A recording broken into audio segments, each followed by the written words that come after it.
Well,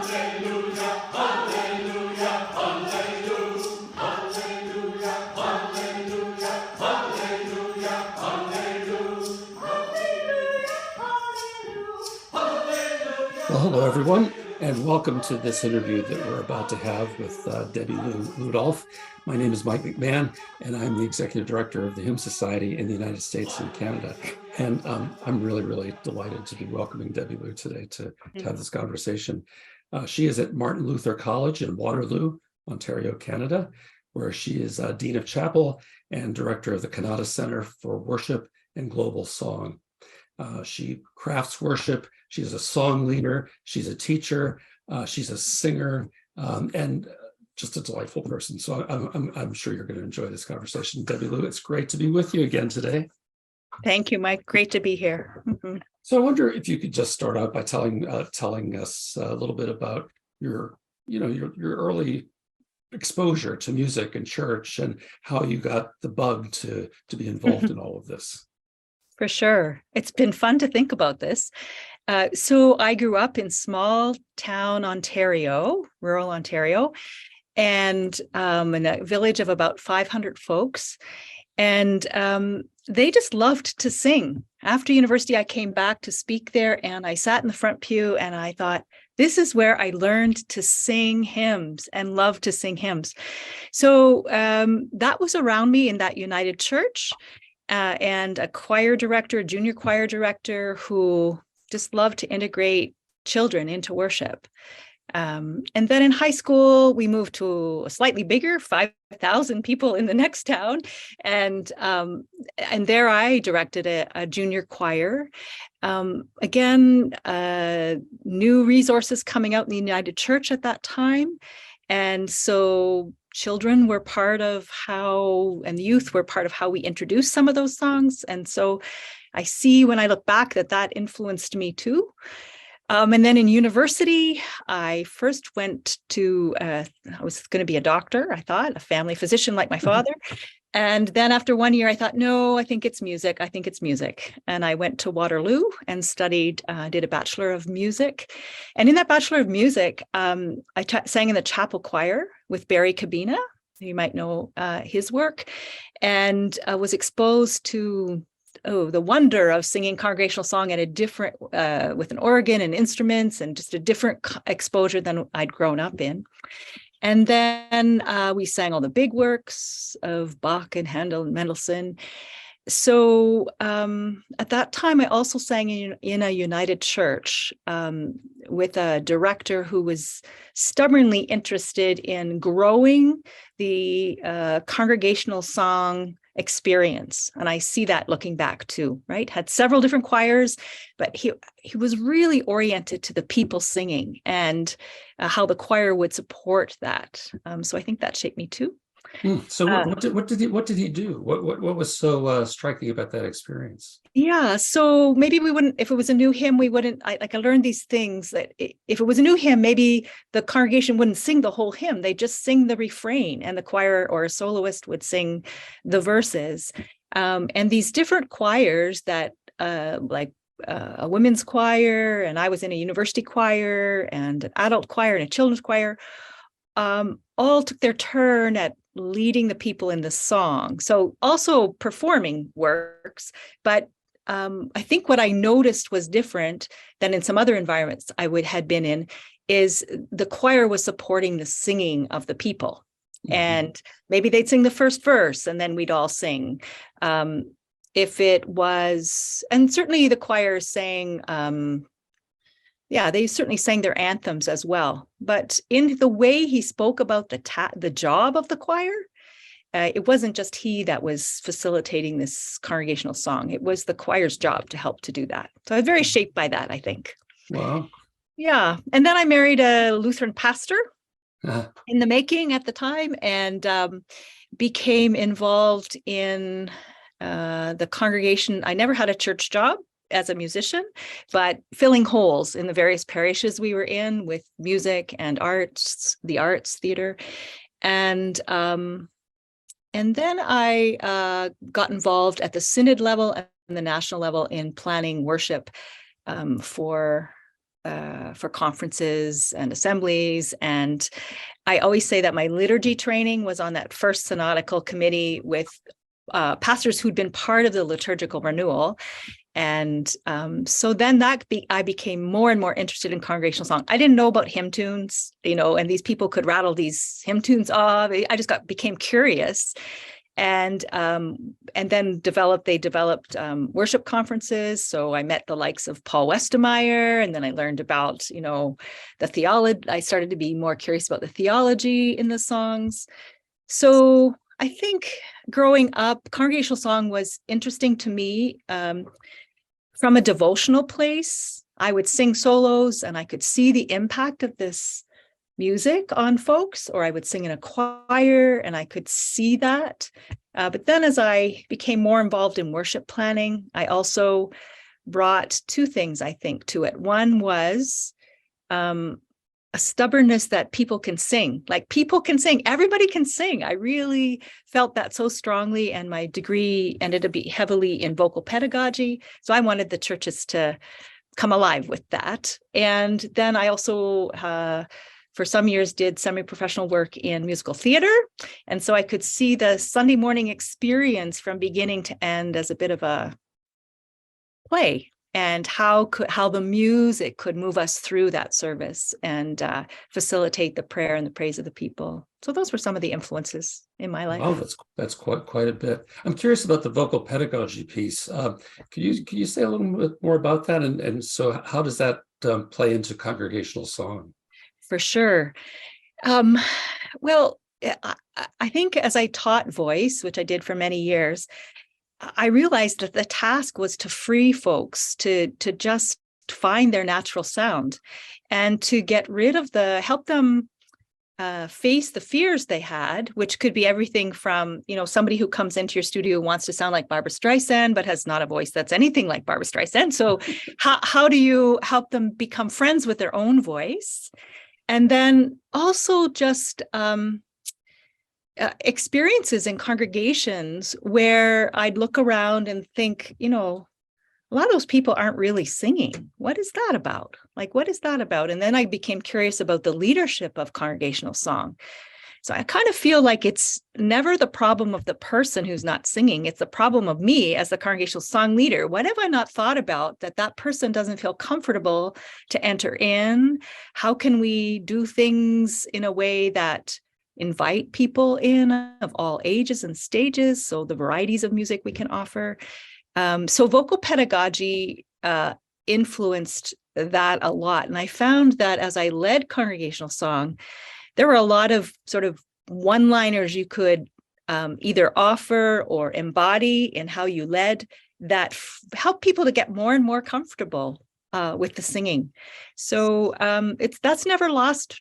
I've never really lost that foundation. I really am grateful for thinking about the voice and what gets in the way of the freedom of the voice and the body. Mm-hmm. Mm-hmm. One of the things we spoke a couple of weeks ago, and in that conversation, I was just so struck that you, who are very, very, very highly trained in performance, have really translated that into leadership. Mm-hmm. And I wonder if we could say just a little bit about the whole notion of leadership versus performance. Sure. Oh, that's a good question. So I'll speak to it personally first, and which is at some point I'd been performing mostly solo work, and could see how that could be integrated into worship. But I never really, in the context of worship, I was always coming to it devotionally. So what was the moment in the service that this job, this song was enlivening? Why was I singing? Not because it was a beautiful solo, but what moment was it offering? Now, it might be a moment where people were to just rest in the beauty of the song. So that could be the reason. And that, so it wasn't ever about dumbing down your practice and your preparation, but the reason it had to be broken for the purposes, that's a Lathrop kind of, the Gordon Lathrop kind of thing, broken for the purposes of the worship. Uh-huh. And then that changes everything. And I know why it's coming after whatever it was just before I'm singing, and then what it's leading into. And I feel the same way with congregational song. Then if we can help prepare people that, whoever's leading the song, to know the movement through the liturgy, then it's not about performance so much anymore. It's about our praise or our prayer. And for me, that was really significant. And I began to see it also the public nature of our gathering, right? So this is different than my own devotional work. Everything of me comes into this, but I'm facilitating in the leading of this song, the community. And that's very different than serving my own individual piety or faith. That's in there, but that's not the main purpose. And so I saw a song as that same opportunity to not be about performance or perfection, but about participation. Yeah. Mm-hmm. So that sort of suggests the power of song to make community, get people involved, and more than just singing, right? Right. Yeah. Absolutely. And so along the way, I met folks like Donald Schell and Paul Vasile. And so the whole Music Makes Community came into my life at a certain point when I already kind of was feeling, because of my bias for everybody can sing, when the new resources in 2006, around that time when Evangelical Lutheran Worship came out, and there were these shorter songs that were part of the hymn book, were such great opportunities to help the singing of the congregation, right? When we're not thinking so much about the textual development throughout the song, but just a mantra sort of singing. Mm-hmm. And then how that could free people. And of course, that's then the work of Music Makes Community. It's the work of everybody in the whole world should read Michael Hahn's chapter in Gather for One, the difference between sequential song and cyclical song and what they offer. That was so helpful to me early on to see that that in the context of worship, the song, there's a real need for both. But when are we doing what and why? Yeah. Yeah. Well, that reminds me that you've been deeply involved in exposing people to global song as well, right? And can you say some more about that? Sure. And I'd have to say that my entry into it was not because I was an expert in it in any way, shape, or form, but at a certain point in my life where I was teaching voice at Laurier, the university here in Waterloo, I was teaching voice. I was involved in some musical theater roles. And then I was trying to decide, I was going to do a master's in vocal pedagogy or a master's in theology. And I kind of held that in prayer and reflection for about 2 years, having the opportunity to kind of do a little bit of both, be at the seminary and be at the Faculty of Music, and thought, I'm not really investing in the new repertoire for singers at the Faculty of Music, going to the operas. I'm not developing that. I'm really curious about congregational song and worship. And so I decided to do a master's in theological studies. And that same year, the new dean, David Frimmer at the time, he invited me to go on a trip to Palestine, Israel. And he said, I've seen you lead music at our assemblies. I'd be really interested if you would come and bring us songs with you to help us pray, and in the midst of the learning that we do as we talk to people in Palestine and Israel who are working for peace. And our church had a relationship with the Evangelical Lutheran Church in Palestine and Jordan. So I did go. I had enough training to know to take a quartet up in my back pocket. So, some of the students who were going were great musicians. And so we practiced a little bit ahead of time, and there was a group of about 20 people.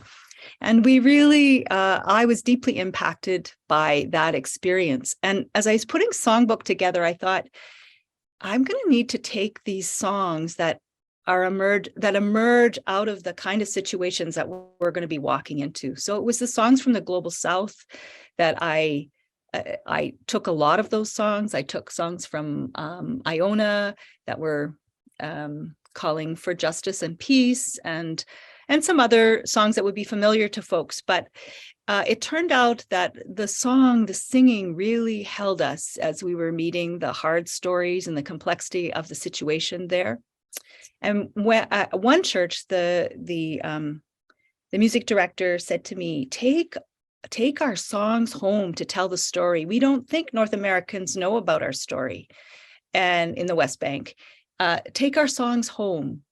And I happened to be sitting with the dean of the seminary and our bishop on the way home, and we talked lots about that. And out of that emerged a course for me to develop this Inshallah group, which would sing songs of faith from the Global South. It was at the same time that Evangelical Lutheran Worship came out, which had lots of resources from the Global South, or more than we'd had before. And so that's how we started singing these songs. We learned a couple of them in Arabic and in Hebrew, and then others that were in the songbook. And that began the journey. But I'd have to say that I wouldn't have had the courage without some of the resources of the Hymn Society folks. So that's Michael Hahn's resources were coming out, that gathered into one was a big courage booster for me, because the stories were in there, right? And I knew enough from the critical thinking I was learning at the seminary that people came with the songs, and I needed to tell those stories or have others who knew that experience tell those stories. So so that was the beginning of this group called Inshallah, which has now been going since 2007. Singing songs of faith from around the world towards peace and justice, learning the stories, being transformed by the songs and the singing. And I'd have to say that all the other folks that were really helpful for the timing of it all was the Bread for the Journey group. That was Tom Witt and Mary Price, and they had these books that came out. So great starting places for somebody who was new to it. Mm-hmm. Had a great musician who was playing djembe. He was a professional violinist, but he was also in seminary and he wanted to do something different. So he learned the djembe and did rhythms. And on some of those dance rhythms that I wasn't so familiar with was, you just hear the claves in the background correcting the rhythm, and then I'd keep going with the new rhythm. And so it was I think it was helpful that it was pretty vulnerable for me. And I wasn't a choir director before that, really, like not a real choir director. I used to say, what? This is a choir? What? So I learned on the job, for sure. They taught me. Mm-hmm. Right. So when your group performs, do you also engage people who are attending these events in song? Yeah, absolutely. Absolutely. Again, the goal is not perfection. The goal is participation, although we rehearse and we work hard on the music, but the goal is to gather us in community, to sing towards a different kind of world, to change the narrative, to engage difference and be okay with that, to learn the stories. So when we would be singing in the community, for sure, we would sing a song and invite people into the refrain, or there's just lots of African songs that we've sung that we sing it several times and then invite them in. We often, annually, we would do a program called Singing with Our Neighbors. And so we would invite some singing group from the city that comes from a different cultural base than the dominant culture, and have them come a little bit ahead of time, learn some songs with them, and then sing together. They learn some of our songs, we sing together.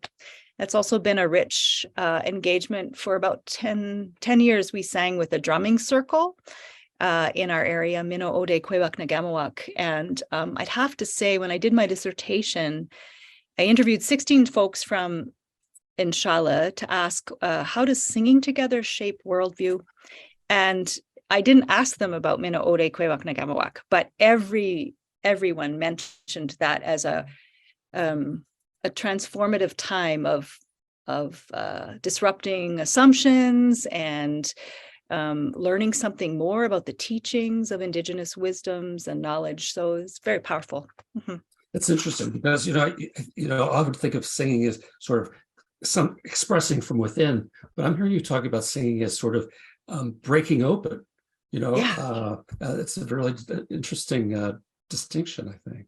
Yeah, I think so. And I think both and, right? Yeah. So it both the wholeness within us and the opportunity to express that. And you're right. And then this messy area where something's disrupted. Some people write about the insight that comes. It's not like you're debating something, but as in the process of dwelling in the song, and I think this translates really well to congregational song, in the process of dwelling in it, a new insight comes. And then you get to go out in life and check it out, but the insight is because we've been held in this song. And I think maybe that's especially true of the repetitive songs where we can slow down our minds and engage the whole body. But I'd also say that inshallah, and also the worship planning we do here at the seminary, we've so benefited by some of the new texts and tunes that are meeting our time. So grateful for that. That's been anything in particular that you could cite? Well, yesterday, involved in a service at a United Church, I would say we planned on singing for all the children, God We Gather as Your People, the David Lohman piece. And then with that horrible shooting in Colorado Springs, and the other song we were singing was I Choose Love by Mark Miller. And so those two songs could hold the pain of the day. My colleagues, two gay professors who were preaching that day, speaking about labels and Christ the King Sunday, and what kind of a Christ Jesus are we holding up in the church, and then, but also then to hold this, what was going on in the world in as related to what we were talking about. Those songs were such a gift to the day. And we've been in our college is trying to create spaces where the LGBTQ plus community can feel safe to talk in the midst of our courses and our worship. And in the middle of something we were talking about, I saw a tweet of Dan Damon's song about the intersex community, and that he'd written on the way home from the assembly, the conference in the summertime. It was right in the middle of what we were talking about. So, I mean, those are two examples, but Inshallah itself fell in love with Mark Miller's work. And during COVID, he was willing to come and be with us on Zoom. And so We Resist, the prayer chant, is like I don't know, it's a major song for Inshallah that can take us into the community in a powerful way. But then also the beautiful poetic work that works at reforming our language. So if you open the hymn book and sometimes you just, I'd love to sing that hymn, but oh gosh, those images just don't work anymore. So there's too many to mention, but David Burland's texts and Mary Louise Bringle, and just that offer the poetry that invite us into being critical thinkers of our past, but we've got a future to embrace, right? So you don't have to just drop everything. You got somewhere to go. Yeah. I'm really struck that, we often sing about justice, but your stories kind of suggest singing into justice. And I wonder if you just talk about that a little bit. I think that's really fascinating. I think that's so different. I agree with you. I'm not sure if I would have put it that way, but thanks for the question. So yes, so how we lead songs in worship, who leads songs, what we sing about, the act, scholars talk about it as performativity, like the actual musicking, that's a Christopher Small phrase, the actual musicking in that moment, we are doing justice, right? And then again, that's not the end of the story. We're going to go out and try and live into that. But even in our choir practices, I feel like as we prepare people to lead in worship, we can give folks that experience of leaning into it. And we resist, this song by Mark Miller, we refuse to let hatred, whatever that next word is, let hatred in, pray for your enemies. And so people can know it in their bones. And when they know it, like, you can't ever take that away. I can go out and not live into that, but I did know it in those minutes when I sang it. And another scholar that I think of is Catherine Bell. She's a ritual studies person, and she talks about redemptive hegemony. So how our practice can undo some of the things that are occurring in society. So again, the stories that might accompany the song, the who's leading the song, how we're addressing the issues of justice in our singing practice, right? Mm-hmm. And I really appreciate that. I see that in the Hymn Society. I see that you're raising the tough questions, in our conferences, in our journal. And her point is, if you don't keep being critical about that, if I don't keep being critical about my practice, you become what you don't want to become, right? Because you can't stay the same. It's not static, right? I'm different when I come, and the world is different. So what do I need to sing today, and how do we do that together? Whose song am I not singing? Who's being left out of the singing? Yeah. It's really interesting. You've talked about ways of modeling singing, ways of modeling singing together, ways of modeling leadership, ways of modeling practice, in ways that really sort of go beyond sort of this, the usual ways of talking about this. It's like, just tell me what to sing that's going to right. make it better, and you're saying that really it's not just about what, it's how, and with whom, and all kinds of other questions. Yeah, I think that is really what I'm saying. I mean, it matters what we sing. Yeah. Paul Westermeyer's term is polyphonic potential of music making, of the hymns, the texts, the tunes. So we need to be critical about that. But there's so much more. And I sometimes think we can undo in our practice what a good text is trying to help us imagine, right? So we do have to think critically about our practice. And for that, I think it's helpful to not be doing it alone, right? I can only see how I can see the world. So I need other people. Again, it's one of the reasons I really appreciate the Hymn Society. Yeah. Well, that's another thing. You sort of model collaboration very extensively. It occurred to me that sometimes we think that the song is, what's on this piece of paper in front of me, but really what you're saying is the song is what we do together, and it's more than just the text and the tune. It's the event, right? Yeah. It's an event when we sing together. So it is the text and the tune, but it's who's beside me. I don't know if anybody's noticed that, but in church, like if I am singing a certain text and there's a certain person beside me, and maybe the pronouns haven't been changed or whatever, and then I'm, like that has an impact, right? Or if it's coming, again, Gordon Lathrop, the juxtapositions, what is it next to? Is it coming after the sermon? How does that sing? How does what we sing set next to that have meaning? Or I'm going to the meal to be nourished. How does that impact? So there's so many possibilities, thickness for meaning making in that. Absolutely.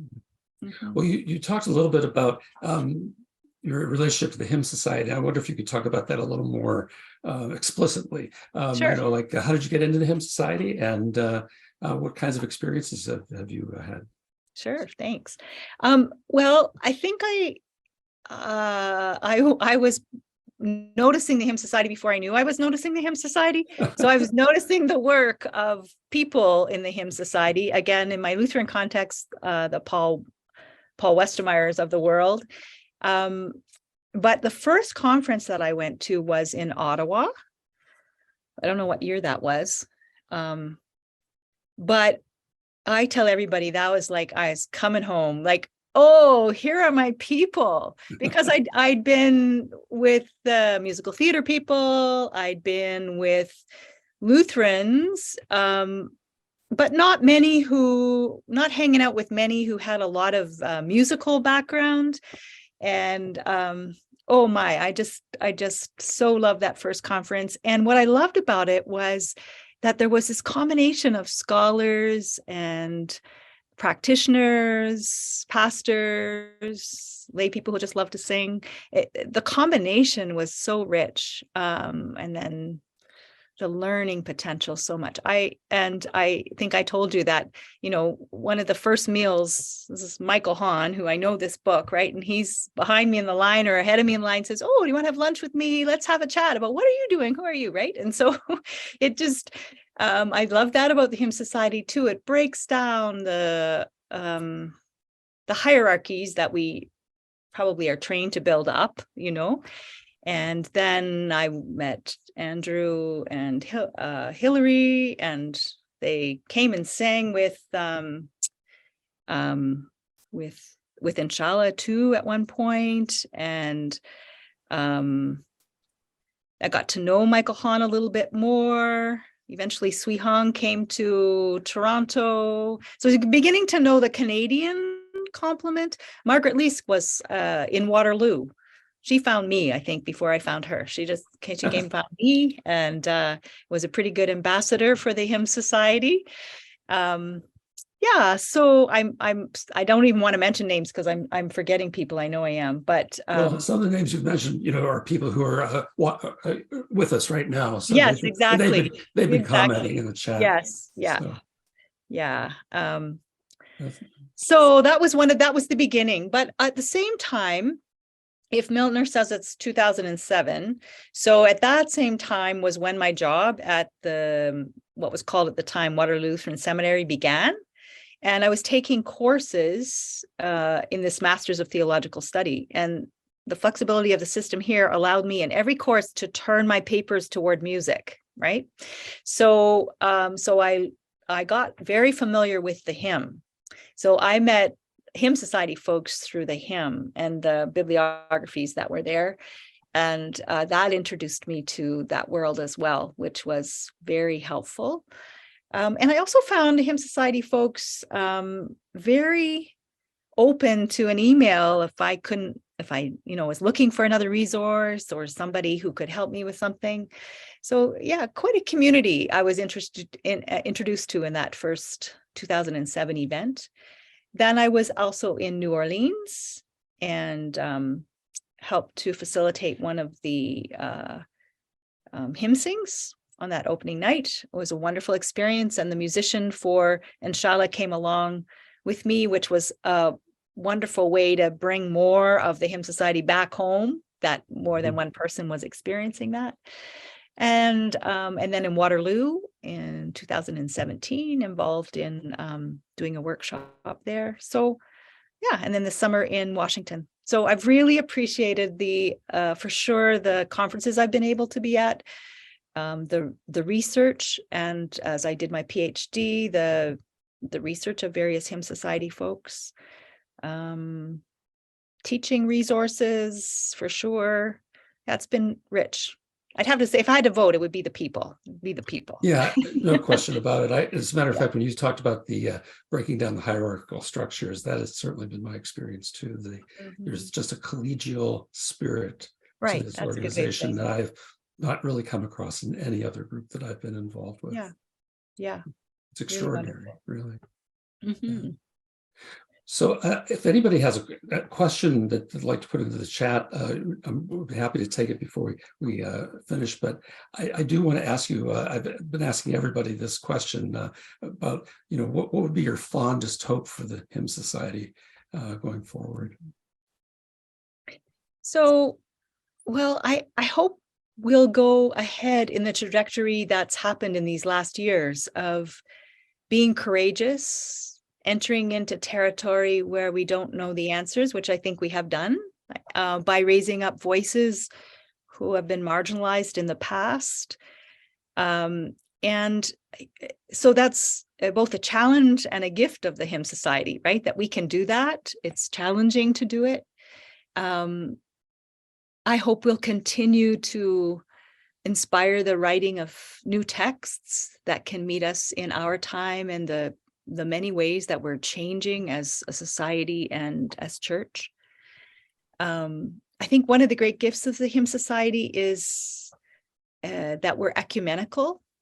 So it helps us to learn to break down barriers to that, maybe around dogma and things that are a little harder to do, but that we can sing our way into paths of connection, even beyond the Christian experience. So I hope we'll continue to be brave in that area. I hope we'll continue to be humble, listening well. I hope we'll really take seriously the lead we could offer around relationship with the earth and her creatures, because I think a lot of our hymnody has only recently begun to speak about a relationship with the earth and her creatures. So again, that's a possibility. Yeah, I'm very excited about what's ahead. You could give a pep talk to the executive committee do its planning. I think that's really a wonderful agenda. Thank you. Well, I think we've been getting a lot of affirming comments in the chat, and I thank everybody for participating. And Debbie Lou, thank you so much for a conversation today. It's just so delightful and energizing to hear you. I feel inspired to go out and do more. So good. Yeah, thank you. It's been great to be here. Andrews asks here, so I could do that. Could Debbie Lou tell us more about Sing the Circle Wide? Yeah. So I'll just mention that. Sing the Circle Wide, I don't know if I have one handy, is a songbook that had gathered up the songs that had been meaningful and transformational really to Inshallah in the first 10 years of our singing together. And so it's available for purchase, Sing the Circle Wide. And 2016, it was published. And originally, it was just going to be a way to collect our songs so we could deal with copyright differently and it'd all be in one book. But we've sold over 4,000 and never intended to really for it to travel in the ways that it has. But we were committed to telling about our practice and about the stories behind the songs to encourage. So we bumped into Pablo Sosa in our second year, and Pablo Sosa's teaching about contextualizing the song, decontextualizing and recontextualizing the song, and that we wanted the songbook to embody that with the stories. And then to tell our practice about rehearsal being an event too, right? So not just preparing us for Sunday, but an event that was an experience for the singers. And I prepared rehearsals that way, that this is the real deal. The Holy was going to show up here and in this time, and then we would all be part of the next event on Sunday or wherever we were going to be singing. So these songs helped us, and they were organized in this book from geographic region, because that's how we began our story. And honestly, we had a map in rehearsal because some folks maybe didn't know where Zimbabwe was or Swaziland, where the songs were coming from. We had a map and we learned about that country a little bit, and then we learned the songs and where they came from. So we are going to work on a second book. We are working on a second book that will gather up since 2016 the songs through the pandemic and before that that have been meaningful to us in the last 5 or 6 years. And so that should be out next year sometime. Yeah. That's awesome. And Andrew, you can find Andrew's arrangements in Sing the Circle Wide too. Yeah. Oh, cool. And you said that these are available for sale, and where would people find those? Yeah, Parasource is who holds them, Parasource. And so you can either get that link through Martin Luther University College if you look under Inshallah, or inshallah.ca would get you to our website, or just Sing the Circle Wide at Parasource. Yep. Okay, great. Yeah. Well, once again, thank you, Debbie Lou. It's been a real pleasure. And thanks everybody for being here today. For those of you in the United States, happy Thanksgiving this week. Right. Right. So thanks again. Thank you very much. Okay. Take care. Bye-bye.